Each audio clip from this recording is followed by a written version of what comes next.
boy's a man inside. A girl's a woman too. And if you want to reach your destiny, here's what you've got to do.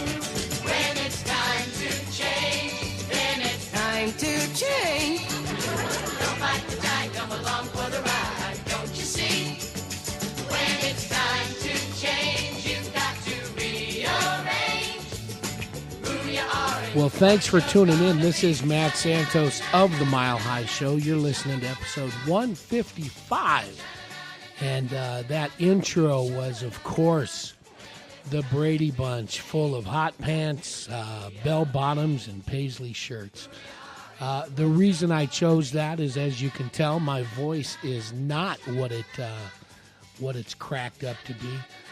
A lot of times it's unbearable to listen to, but it's just because of the stuff that spews out of it, not necessarily the sound of it. And as you can tell, I'm coming over from some laryngitis that I contracted last week. What is going on with the website here? Some of these headers are not working. Oh, so what happened over the last 10 days or so is that I completely lost my voice, and I was sounding a lot like that Peter Brady scratch and changing of the voice that you heard on that. So I just figured I'd toss that in there. I have had a fun-filled fun-filled week or two, and I have been a little remiss at scheduling these interviews. So I wanted to throw something up today just to get back on track and to figure out if I still know how to use this recorder or not. I spent the bulk of last week carousing the comedy clubs down in the Phoenix area. I had a lot of fun, starting out with the House of Comedy in North Phoenix / Scottsdale, Rick Bronson's House of Comedy, and then spent a good chunk of the week between Stand Up Live and didn't get over to the Tempe Improv, but a lot of time at Stand Up Live and Copper Blues, which were the hub of the very first inaugural All Things Comedy Festival. It was a / podcast and comedy festival. A lot of podcasts were recorded during the week with a lot of stand-up shows thrown in the mix as well. The biggest names in American comedy were down there, starting with and led by Bill Burr, Al Madrigal, Bert Kreischer, Ryan Sickler, Jay Larson, Murray Valeriano, just to name a few. A ton of them were down there. What was going on was All Things Comedy, the comedy network spearheaded by Bill Burr and Al Madrigal, which is comedy made by comedians for comedians and for the comedy fans. Information on All Things Comedy is available at allthingscomedy.com. Now, what they did is several years ago, they put together this network where comics can create their own content, avoid the middleman of managers and others to distribute it, and they distribute all that comedy gold at allthingscomedy.com. It is home to dozens and dozens of comedic podcasts, including the Comedy Store podcast with Eleanor Kerrigan and Rick Ingram, Punch Drunk Sports with Sam Tripoli, Ari Shafir, who else is Jason Thibault, the Bert Kreischer, the Bertcast. Who else is on there? I think Greg Fitzsimmons is on there. Of course, the Crab Feast is on there with Ryan Sickler and Jay Larson. You know what? Paul Verzi, the Verzi Effect is on. Well, here, I've got him up there already. Let's see. Steve Ranazizi, Hear Me This Book is on that network. There's a ton of them. And, of course, my good friend Steve Simone with the Good Times podcast. Well, the All Things Comedy folks decided to come out to Phoenix and Tempe to put on this festival. And then I got contacted by Jack Galvin, one of the producers and organizers of the Big Pine Comedy Festival. which takes place in Flagstaff. We've been there shooting pictures the last few years, as well as recording some podcasts up there in Flagstaff. Well, the good folks at All Things Comedy reached out to Jack and his production team and said, "Hey, can you give us a hand in coordinating this and putting up this festival in the form of volunteers and ambassadors and directing people to the venues and all that good stuff?" Well, Jack then opened the door for me to get in there and take some pictures. So I spent 4 days or so photographing some of the biggest names in American comedy. And it was a lot of fun. And I barely scratched the surface because you can only, be in one place at one time. Barely scratched the surface. There were so many venues, so many shows that I didn't even get a chance to poke my head in. But I did have a great time getting to introduce myself to the good folks at All Things Comedy, their social media guru, Mr. Brenton Biddlecombe, who I've met before. He is a Comedy Store comic and handles social media for the Comedy Store as well as All Things Comedy. Great comic, and I got a chance to sit and talk with him a little bit more. So hopefully I will be doing some more things for All Things Comedy in the future. I'm hoping to anyway. But it was a blast. It started last Thursday and stretched out through Sunday, ending with the Never Not Funny Jimmy Pardo, Matt Belknap podcast that I enjoyed to see as well. Let me give you a roundabout of how the week went. Now, first off, again, I apologize for the scratchiness of the voice, but I got one of the reasons I was able to go down there and spend so much time is I piggybacked it on a couple of commercial jobs I had, some photo jobs. One being, both of them were based around some nursery schools, some preschools that I do some work for, not just up here in Yavapai County, but also the same owners, the McCready family, have some 2 schools down in the Phoenix area. So Valley Learning Center brings you this podcast, and the Busy Bee Learning Center. Valley Learning Center being based in Chino Valley, Busy Bee in Prescott Valley. Those are the ones that we do quite a bit. But they also have, down in Phoenix, the Creative Campus with a K, both Ks, Creative and Campus spelled with a K. I don't know what that's telling you about the people that are teaching our kids how to spell, but they spell Creative and Campus both with Ks. I don't know how I quite feel about that. And also Robin's Nest. Both of those are in Phoenix. So I shot one of those on Wednesday, one of them on Thursday. But I head out, I hit the road last Tuesday to head down south from the Prescott area. And when I travel alone, I tend to travel in the most economic way possible. So what I did was jumped on Hotels.com and found the cheapest room I can find. And I found it, Vacation Inn in Phoenix, which I think is part of the Days Inn chain. And I am looking at it right now. Vacation Inn in Phoenix, for one, it does not look anything like these photographs. These photographs with the beautiful palm trees and flowers, walkways and grass. I will tell you this. It has a lot of good things going for it, the Vacation Inn in Phoenix, Arizona. The vacationinphoenix.com. One, it is extremely inexpensive. Yeah, I think it is part of the Days Inn group. It looks like the same kind of sign. Vacationinphoenix.com.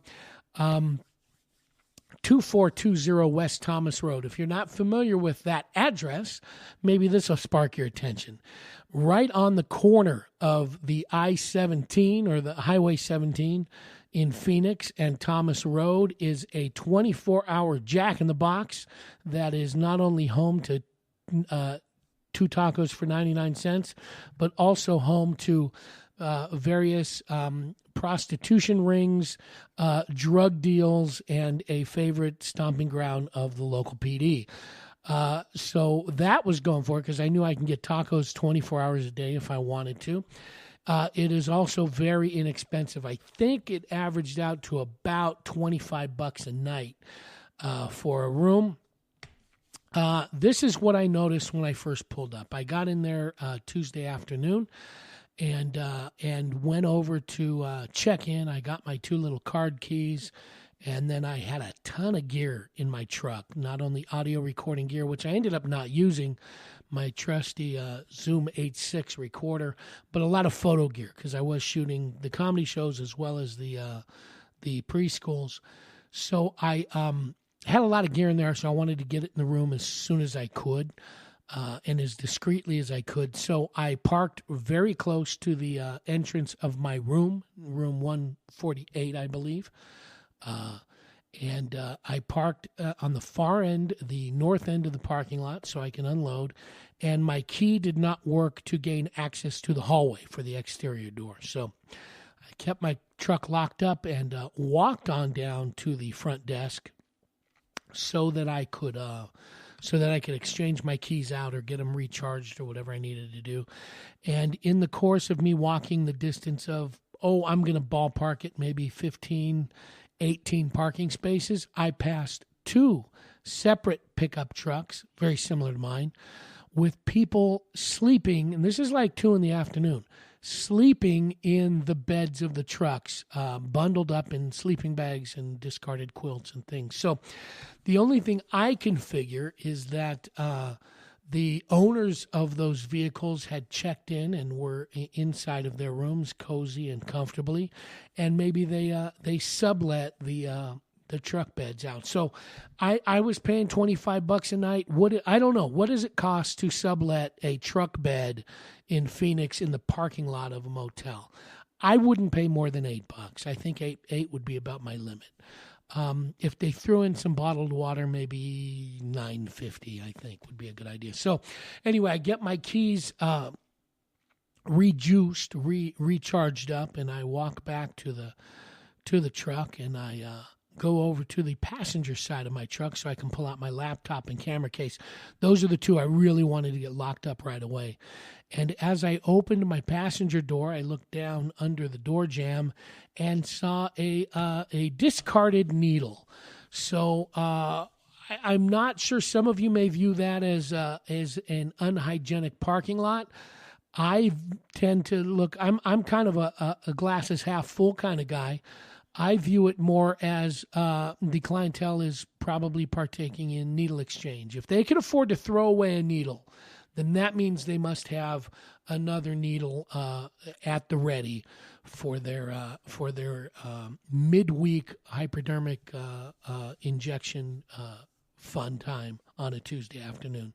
So I'm a glass is half full kind of guy. I'm going to say, hey, and I was hoping for a Danish and a cup of coffee in the morning, but here I am ready with being able to get a clean needle if need be. So I'll take that as a plus. So I load up the room, I unpack all my stuff, and then went on inside the room to watch some Law and Order, which is my favorite pastime to do when I am in motel rooms, because I do not have TV other than streaming services, the Hulus and the Netflix and the Amazon Prime and stuff at home.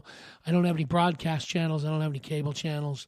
So I get my Law and Order fix in motel rooms. So I watched a couple hours of Law and Order before going over and getting my first round of tacos, which I did do. I did stock up on tacos all week long. So rest assured, I am gladly supporting the food service industry in the Phoenix Valley area by my continued use of the 2 tacos for $1 model of digestion.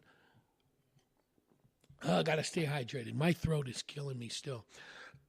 So that day, I wasn't sure what I was going to do that night. I did want to make sure I got home fairly early, because I did have to be up at, whatever it was, 6 o'clock in the morning. Then I started searching through on some of the Facebook pages. Let me pull one up, because this is one, if you are a comedy fan, such as myself, or maybe a comic looking to get some stage time on Facebook. there is a group that you can follow and join. Let me pull it up here. Comedy Open Mics in Phoenix and the Valley. A public group, Comedy Open Mics in Phoenix and the Valley, where many local comics and promoters and bookers and folks putting on shows will post their open mics and even some of their ticketed and booked gigs as a way for comedy fans to know what's going on, as well as for the open micers to know where they can go and get some stage time. So I found a posting on there from Rob Mabey, former guest of the show and a friend of mine, who was hosting one on that Tuesday night, that evening. Sign-ups were like at 6. I think the show started at either 7 or 7:30 up at Rick Bronson's House of Comedy in North Phoenix. So Rob hosts that in conjunction with a couple other guys every Tuesday night. I forget what the door fee is. I forget what it is. It's only a couple of bucks, if that. And, of course, your 2-drink minimum. But it's a great chance to see not only some brand new open micers, but also some seasoned Valley comic vets like Billy O'Connor and Rob Mabey. Billy, who was there that night, as well as Matt Stores of the famed Stores Objection. If you're not familiar with that, Google it, search it. The Stores Objection, Matt Stores, Storrs. And, of course, Bronx Billy O'Connor, former guest of the show as well. They were both up trying out some new stuff, just to work out some kinks of some new bits and new stories that they're working on. There was maybe a dozen or so comics on. They were going anywhere from 3 to 7 minutes, and a lot of fun. Like I said, it was a chance to see some new faces, as well as hear some new bits and new routines, new stories by some of the vets. And that is each and every Tuesday at House of Comedy in Arizona, and they are at az.houseofcomedy.net. That's a Rick Bronson club. They are located on High Street in Phoenix, Arizona. And then links to their social media, Facebook, Twitter, Instagram, all that stuff is right there at az.houseofcomedy.net. Who do they got coming up? Ali Sadiq is coming up soon. DC Benny, I think, is this week. Jimmy Schubert next week. Oh, man, they got Jeff Capri. They got a full lineup. But that night, it was the open mic night, and that's every Tuesday. Yuck, man.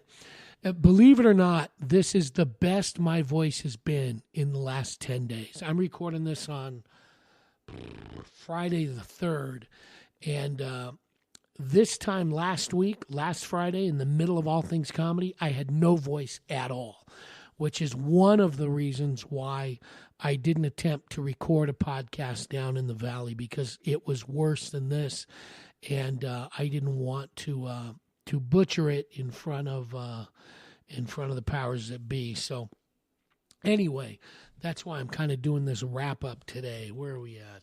20 minutes. So Tuesday night, that's where I was. And then Paulie Casales, I'm probably butchering his last name. Put it in that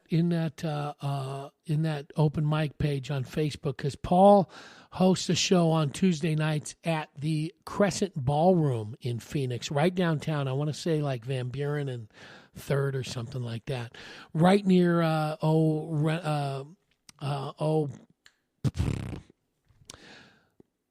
right across the street from the Van Buren, the new club that's out there. But the Crescent Ballroom, it's a great venue, not only for music, but comedy as well. Anwar Newton and Michael Turner do a show there every Thursday, the This Week Sucks Tonight show. But Paul does one on Tuesdays called The Switch, and I wasn't familiar with it. Rob Mabey was telling me about it, so he convinced me. He asked if I wanted to join him down there, so I did, and I'm glad I did. What it is Paul takes suggestions from fans, from his audience. During the day, they tweet in, whether it be a saying, a word, or a sentence, And then he collects those and invites various comics up to the stage at the Crescent Ballroom. And as they come up, they see for the first time that theme, that word, that phrase, and then they have to turn it into a bit on the spot. And I tell you, jam-packed with local comics, and it was a blast to watch. Eric Subcheck was there. John Carden was there. I can't remember who else was on, but a lot of familiar faces, and it was a lot of fun. Tuesday nights at the Crescent Ballroom. So that's what we did. We ended up staying a little later than I had hoped, or I did. So at about midnight, I decided it was time that I needed to get back to my my abode at the Vacation Inn on Thomas and 17.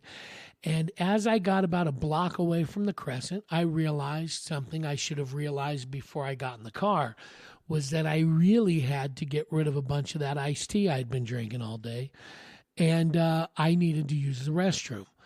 So I figured to myself, you know what? I'll be at the hotel. There's no traffic at 12:15. I will get to my room and I'll be fine. Then I had another urge that I hadn't eaten in several hours, so I was pretty hungry. So this was the thinking that went through my brain. I am staying in a motel that shares a parking lot with a Jack in the Box. I will pull up in the drive-thru because I think the walk in the lobby area at the Jack in the Box closes like midnight or whatever, but it was closed already. So I figured I'll zoom through the drive-in, grab a few tacos, maybe a burger, run back to the room, and relieve myself of the necessary liquids I needed to get out of my system. But alas, that didn't happen. Because as I pulled into the Jack in the Box drive-thru, there was only two cars in front of me. One who was just getting done ordering, and the other who was at the window already getting her, as I found out later, her food. Now, I placed my order for all off that value menu. I think I was prepared to spend a whopping like $4.25. A junior bacon cheeseburger for like $1.49, $1.59, and two tacos. They're not two for $1 anymore. They're two for $1.19 or whatever. Anyway, that's neither here nor there. I place my order, creep up a few feet past the ordering window or ordering speaker, and a car immediately pulls behind me. So now I am virtually trapped in my car, and a couple minutes goes by, longer than should be at 12:45 or 12:30 in the morning, and I start doing that front seat dance, where I know I am going to need these cars in front of me to move very quickly. And they are not. So that's when I noticed that the woman in the front car that's already at the window has her bag of food, and she is screaming at the person on the other side of the order window or the service window. And she's screaming at them. She's wanting her money back. And then I crack my window just to hear what's going on. And I start hearing her at the top of her voice screaming not only into the service window, but also on her phone, which she is angrily waving around. She is evidently upset that they have gotten her order wrong. I'm not sure what she was ordering, what food she wanted to order, served to order at the drive-thru window in the middle of the night. But whatever she got wasn't satisfactory, so she was demanding her money back. And then she was yelling in her phone as well. I guess if you ever notice, like at the any fast food restaurants or like on your bags and at the windows where you order, there'll be like an 800 number for corporate. I've never called that. I don't know if you ever have, but I've never been in a position that service was so great or so horrible that I felt the need to call corporate. Now, I have had very good service, and I've let the manager know that something was done above and beyond. I have also been treated badly at fast food to where I've told the manager, hey, look, this ain't cool. I have never been motivated one extreme or the other to call corporate. This young lady evidently was. So what we could hear as fellow customers of hers was that the order was wrong. She was not being offered her money back. And she had evidently at one point been the manager at this very establishment. So she knows how it's done, was her words. I know how it's done. I know what you have to do. So she is yelling that they need to take her food back, and they weren't having any of it. So she grabbed 2 bags of fast food, which I can only assume was so horrible she didn't want it in her vehicle, because she then chucked it at the window, not through the window, not in the window, but at the window that was closed. So fries and fountain drinks with ice splashed everywhere. Fries were flying all over, and then little wrapped goodies of some kind, I'm assuming burgers or chicken sandwiches, were all over the drive-through aisle lane. Then she proceeded to walk up and down to the car in front of me and to mine to apologize for the poor service of the folks on the inside. Again, reiterating the fact that she was at one point the manager of this fine establishment, and it would never happen this way under her watch. And she is sorry that she is taking up all of this time. All this time, I am now having to use the bathroom way more than I am comfortable with by sitting in the front of my car. I can't back out because there's a car behind me. So at that point, a representative from the before mentioned Jack in the Box comes out the little side door, the employee entrance, I guess, to inform us that not only will our food be forthcoming, it will be coming at no charge to the disturbance that they're having up front. And I proceed to tell him, I said, that's great, but what I really need is to use your men's room. And he informs me that, no, that would not be possible because the lobby area is closed. And I told him, I don't care. I really need to go. If I could just jump out real quick, run in the door he just came out of, use the bathroom, come back. I promise I will not try and steal onion rings or tacos. I just really need to use his plumbing facilities. He informed me again that, no, that would be impossible, but please back out and park aside because they are going to attempt to remove this woman from the drive-through area. And I explained to him I could not back out. So now it's a whole traffic congestion because he has to get the person behind me to back out so I could back out so the person in front of me can back out. And then he let us know that the police were on their way, which I'm not. Yeah, I like cops. I know several, especially in my little small town of Chino Valley. But in the middle of the night in Phoenix, when I have to pee really bad, I don't necessarily want to be sitting next to a policeman. So I am finally allowed to back out. I back out. He assures me your food will be right out. So I park off to the side. And he, within 10, 15 seconds, comes running up to my car. Sorry, sir, here you go. And he hands me what is not my food. It's like 2.5 bags full of stuff, which I immediately assumed was for the person in front of me. And I looked at him, I said, I'm sorry, this isn't mine. He's rattling off what the order is, an ultimate cheeseburger, a bunch of stuff I didn't order. I handed it back. I said, no, that's not mine, but I really got to use the bathroom. So he grabs it. He goes, no, I'm sorry, we'll be right back. So he goes and hands it to the person who had been parked in front of me. They drive away. And then it's another 10 seconds or so. He comes running back out. He has my food, and he hands it to me. Unfortunately, by this time, I have created my own plumbing on the little bush that is outside of the employee entrance. I am not proud to say it, but I did relieve myself in public because I could not wait. It's something odd. Now, I find this odd when I'm in a public restroom and I'm using the urinal and somebody especially up here in the Prescott area, 9 times out of 10, I walk into a building, I know 3 or 4 people at least in that building, restaurant, wherever, coffee shop.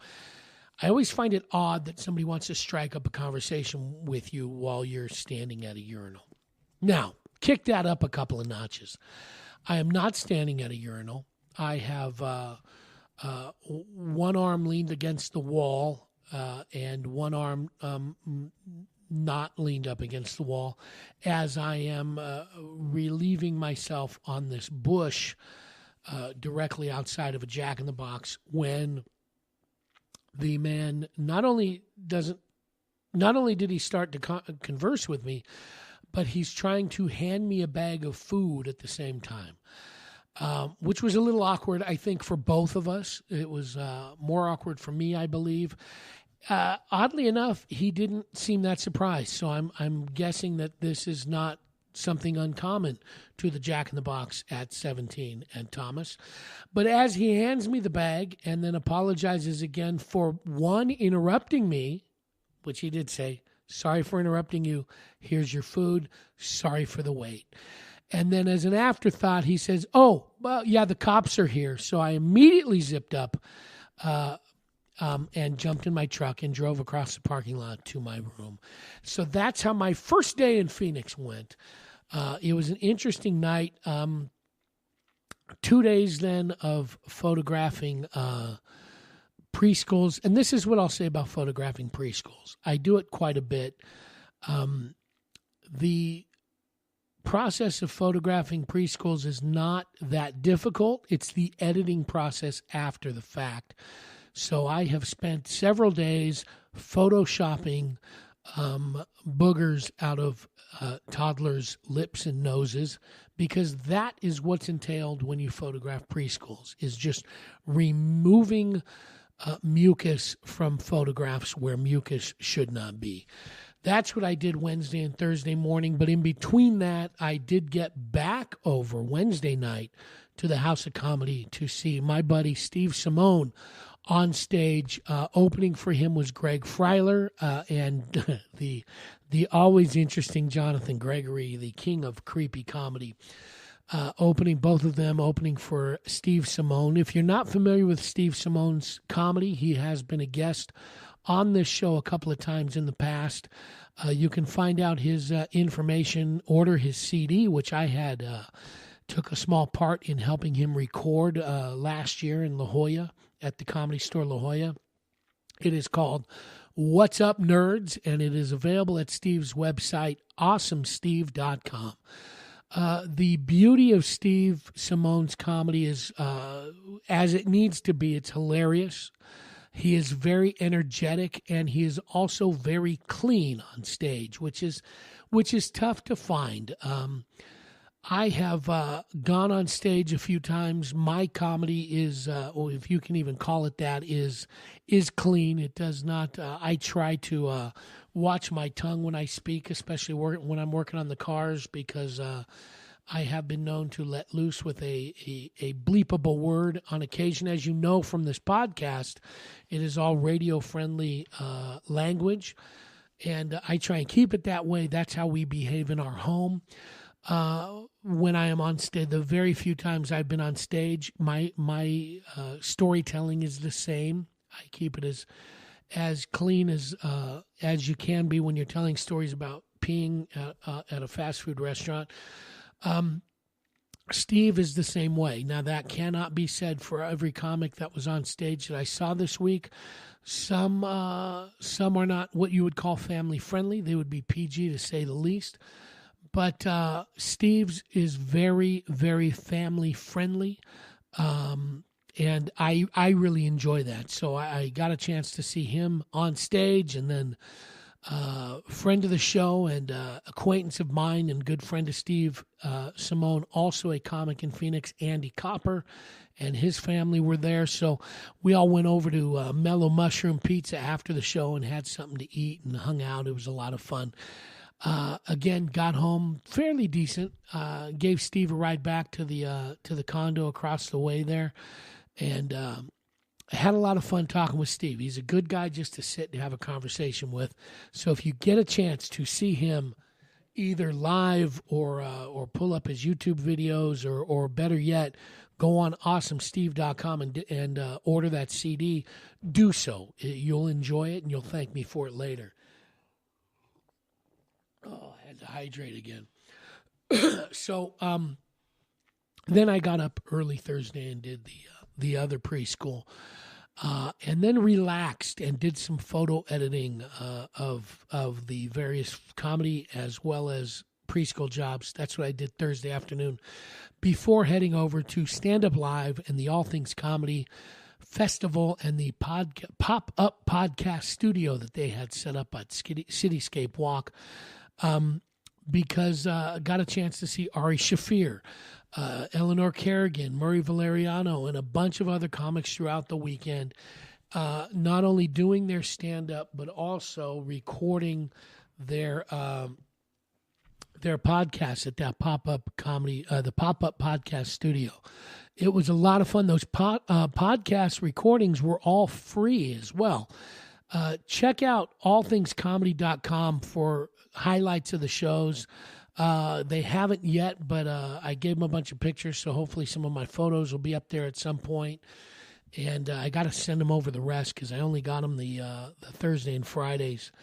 I got to get them Saturday and Sundays still. But it was a lot of fun. Then the Orpheum Theater, that's another venue they had for the Doug Stanhope podcast, where Bert Kreischer was a guest on. That Orpheum Theater is just absolutely beautiful. If you get a chance to see a show there, a lot of comedy there as well as music, and I believe they do some stage presentations and stuff, some plays and things. But beautiful, beautiful theater, right there downtown as well, right around from the Renaissance Hotel where Bird City was based this past year. The Bird City Comedy Festival. They see all the intertwining there of Big Pine and Bird City and all things comedy. Phoenix is turning into a very big comedy capital, and I'm glad to see that because being a comedy fan as well as getting the opportunity to photograph a lot of these comedy shows is it's a lot of fun. So I'm glad I'm able to do that and get a chance to see not just the beautiful venues, but also the backstage and the underbelly of some of these theaters and venues, because it's a lot of fun. That's I enjoy kind of being on the inside for that stuff. It's a blast. So did that all day Thursday, and then the Bert Kreischer Call In Sick to Work show, which was Friday at 1:00 in the afternoon, in between a bunch of these podcasts, a complete sellout at Stand Up Live. It was such a packed house. It was a lot of fun. Just craziness on stage. Doug Benson was up on stage. They brought a couple of people from the audience up. Stanhope was up there. I think Ari opened it. I didn't see that part of it. Ari Shaffir. I was down at one of the podcasts, but it was a lot of fun. And I got to stress this. The folks at All Things Comedy, once they give you that lanyard, that festival pass as a volunteer, as a photographer, as a host, or whatever, there was a bunch of different people wearing them. That opened the door for a lot of hospitality. They really took care of the talent, which they always do. Festival organizers always take care of the talent. Some of us on the outskirts that aren't necessarily the talent, we're like the volunteers, the help, the grunts. Sometimes get forgotten a little bit. Big Pine always takes care of us. Bird City always takes care of us. But I have done music festivals and other comedy festivals and other big events where the support staff isn't always I don't want to say taken care of, because we're there to do a job, but sometimes we're an afterthought. The folks at All Things Comedy took care of us above and beyond, in the sense of providing us meals and beverages and swag and T-shirts and stuff. But they also spread the word around. Copper Blues, Chico Mas, I forget the Mexican restaurant right underneath Copper Blues downstairs. And of course, the folks at Stand Up Live went out of their way. They bent over backwards to make us feel welcome, to take care of us, to make sure we didn't want for anything. And over the course of 4 days, I had some of the same wait staff at Copper Blues and at Stand Up Live, and they got to know what we were ordering. They were addressing us by name. The sound guy, Gabriel at Stand Up Live, Matthew, the one of the managers, Casey, the manager of Stand Up Live, they would come up and greet me by name each day. Hey, do you need anything? What can we get you? Do you need you need some some space to store your gear? Above and beyond to make us feel welcome and to really, really roll out the red carpet.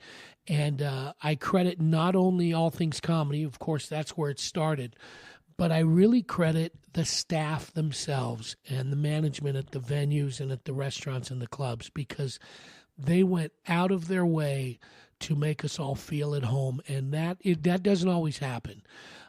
So it really fell in line with the feeling I get at Big Pine Comedy Festival, as well as Bird City, because those are smaller festivals. I know the organizers personally, so they've always taken care of me to the nth degree. They've really made me feel at home at those events. I didn't really expect that at All Things Comedy, because it's such a, they're dealing with such big names, talent and the management as well. But they didn't make me feel that way. They made me feel like part of the team, and I really, really can't say enough, especially the good folks at Stand Up Live. That's where I spent most of my time. And they really took care of us, and it was such a blast to really feel part of that All Things Comedy family. I really enjoyed it. So that's how I spent Thursday, Friday, and Saturday. And then on Sunday, I had a little experience as well. My wife and son had came down Friday and spent Friday and Saturday. As I pop in a little egg roll. So Sunday morning, we wake up at the hotel, a different hotel. We're in a Holiday Inn. See, when I travel with the family, we upscale it a little bit. When I'm solo, needle exchange program's fine. I don't want that for my kid.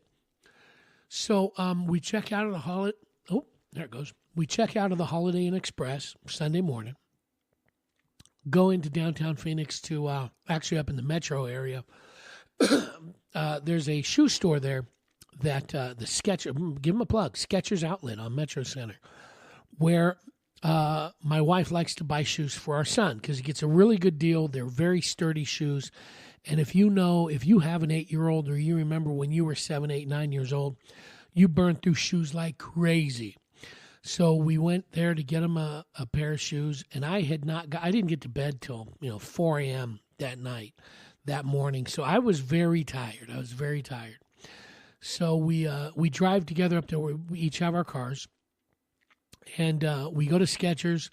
We buy him a pair of shoes. We go around the corner to get something to eat. And we went to this place right near Metro Center, and a couple weird things happened on Sunday. There's a buffet up there. Now, when you have a little kid, sometimes kids can be a little picky when they eat. If you know me, I'll eat anything, anytime, anywhere. My wife has some dishes she won't eat, she doesn't enjoy. My son, same thing. So we tend to go to places where you can get a good variety. So we go to this place called the Country Buffet, or Country Kitchen Buffet or something. We've eaten there before. It's been a few years, but we've eaten there before, and it was decent. Sundays, it's packed. Different church groups and different organizations tend to meet there. Large families, large groups of family members go there. Well, it's the three of us, so we're waiting in line. And as we're paying, and I'm finishing up the transaction, my wife and son grab the tray with the drink cups and the plates, and they go to find a table.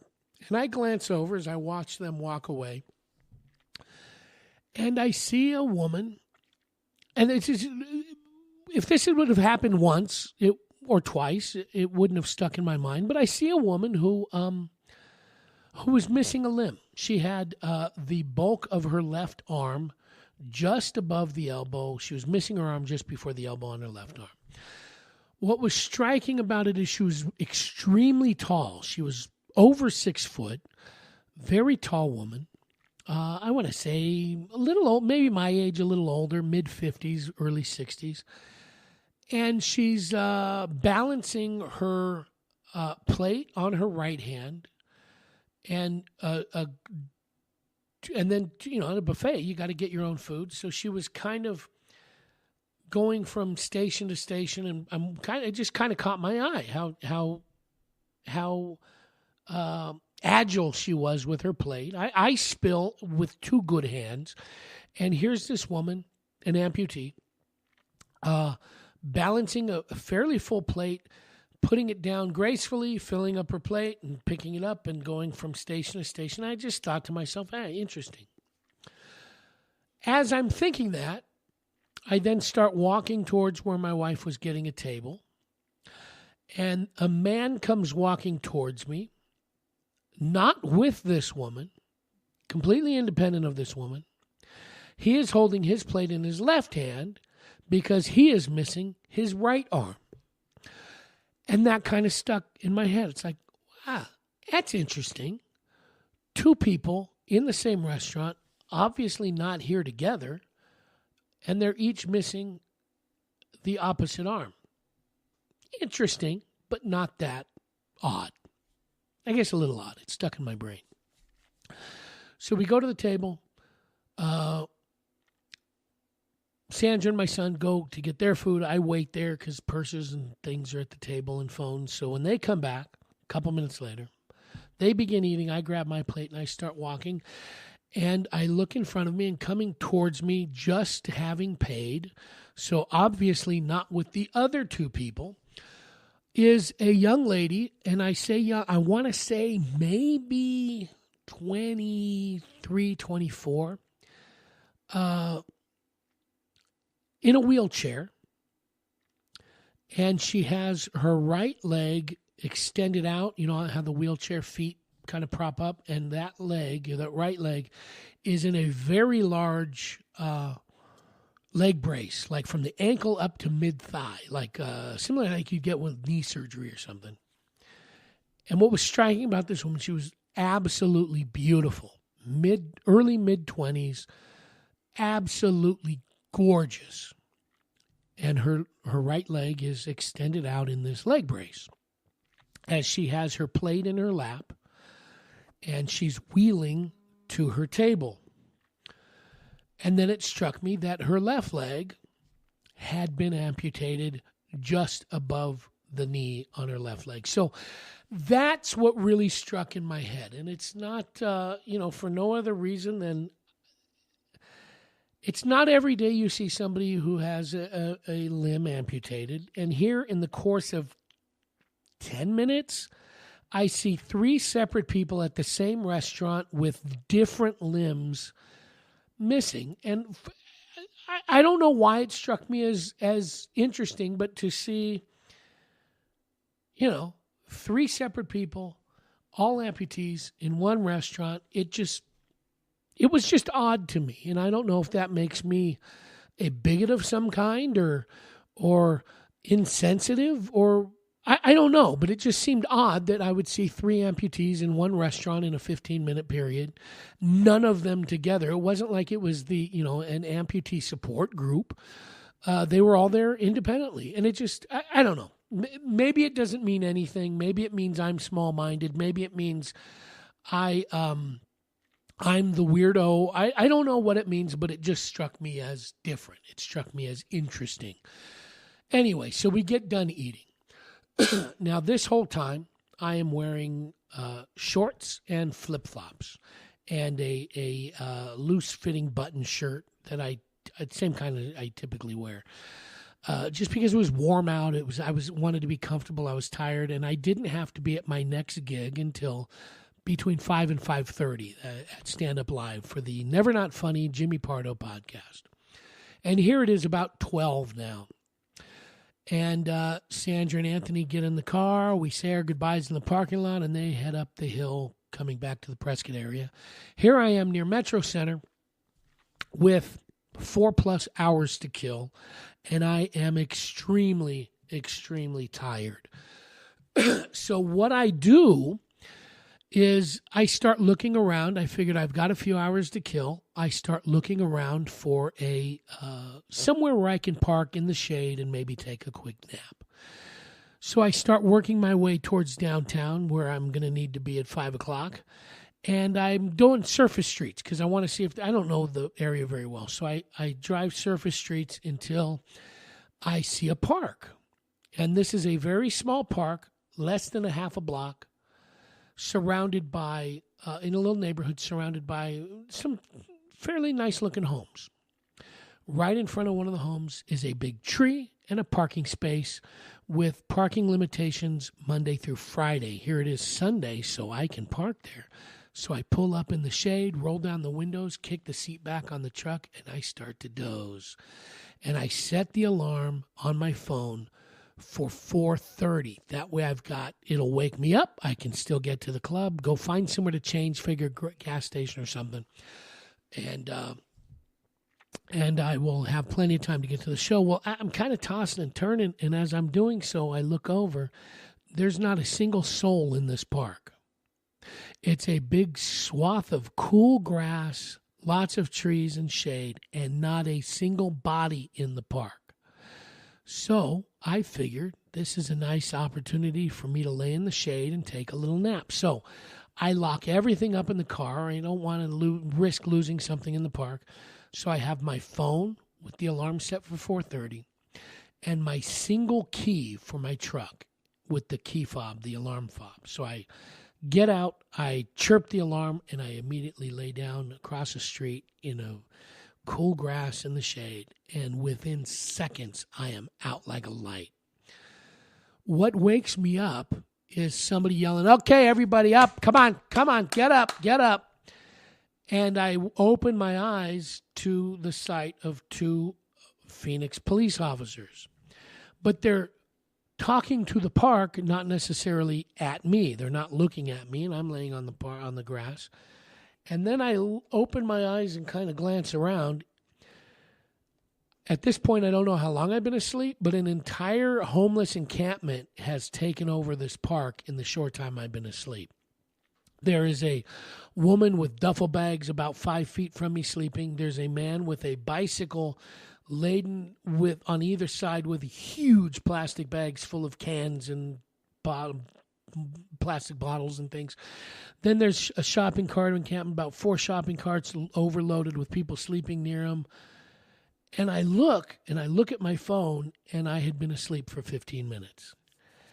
In 15 minutes, this entire park turned into a homeless encampment, and this is what I've determined. I think I started it.